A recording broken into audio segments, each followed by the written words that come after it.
up, gang?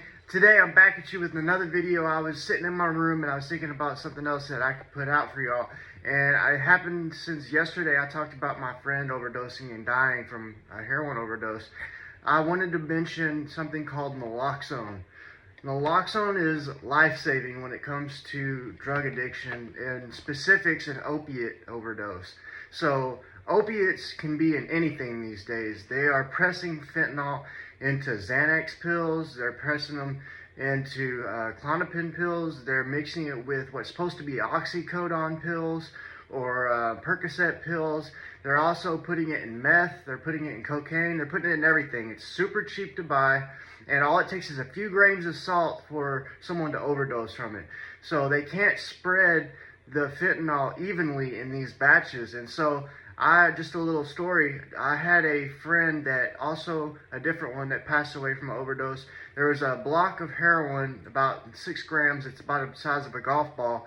And the people that we were buying it from had pressed it with fentanyl, had mixed fentanyl in with it. Like I said, fentanyl just takes a couple of salt granules, that small of a dose, to put into it to give it a super efficient effect as far as getting someone high and more potentially overdosing.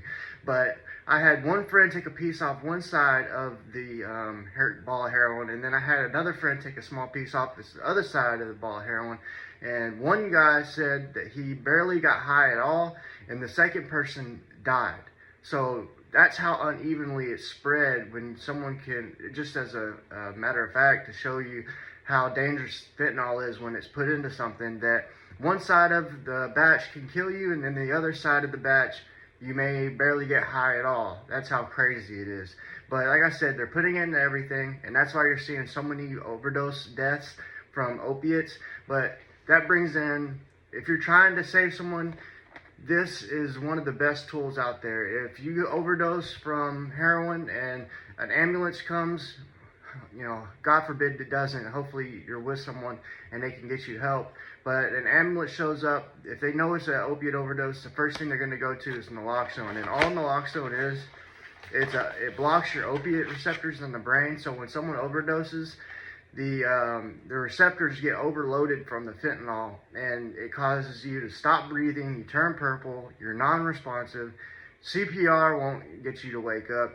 It takes one of these, and sometimes more than one of these. I've seen people take 5 or 6. You just put it into the person's nostril, and you push the bottom button or tab to spray this naloxone into the person's nose. And it takes a couple of seconds, but they usually will start to wake up.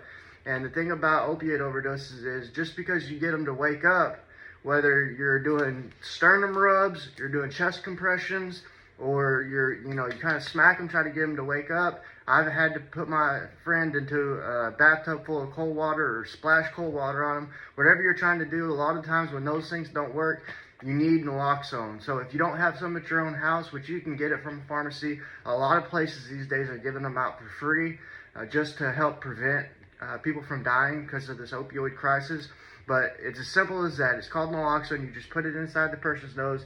You push the little tab right here and push it upwards. It sprays the Naloxone in and immediately attacks the opioid receptors. It blocks the opiates from being able to bind to those receptors. So it's real easy. You just open up the package, pull it out, stick it in, and hopefully it gets them to wake up. If not, if you've got more than one on hand, it's okay. And it's also okay if someone was to overdose from a drug. And even if it's not opiates, if you decide to use this tool, it's not harmful to the person if you ingest it into their nose and it's not an opiate that's causing the problem. If it's a different type of drug that's caused them to pass out, this is not dangerous for someone that's not on opiates. It's completely harmless, so it doesn't ever hurt to try. But if you have one of these, rip it out of the package real quick, put it in the person's nose, and then sit them up. And the main thing is that once you get them to wake up, stand them up, get them to walk around, get them coherent. If someone's overdosing and they're sitting on the ground, they're likely to keep falling asleep, or I call it falling asleep or nodding out. But if they stay seated and you're not constantly trying to talk to them and keep them awake, they're liable to fall out again, and then you have to put another one in there and adjust it.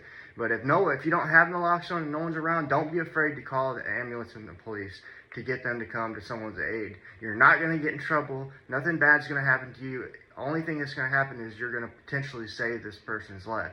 So I hope that you found this video productive, and it helps you to understand what naloxone is and what it does and what its purpose. I know there's a lot of ads even in YouTube and on Facebook about naloxone, but most people don't even know what to do with it if they have it. So I just wanted this to be informational and let y'all know of a couple ways to help somebody if they overdose from an opioid. Alright, I appreciate it. I hope y'all have a great week, and if y'all have any other ideas for videos that you would like to know about, anything that involves drug addiction or recovery or just life in general, just hit me up, like, share, and subscribe to the video, and I appreciate your time, and as always, have a great week.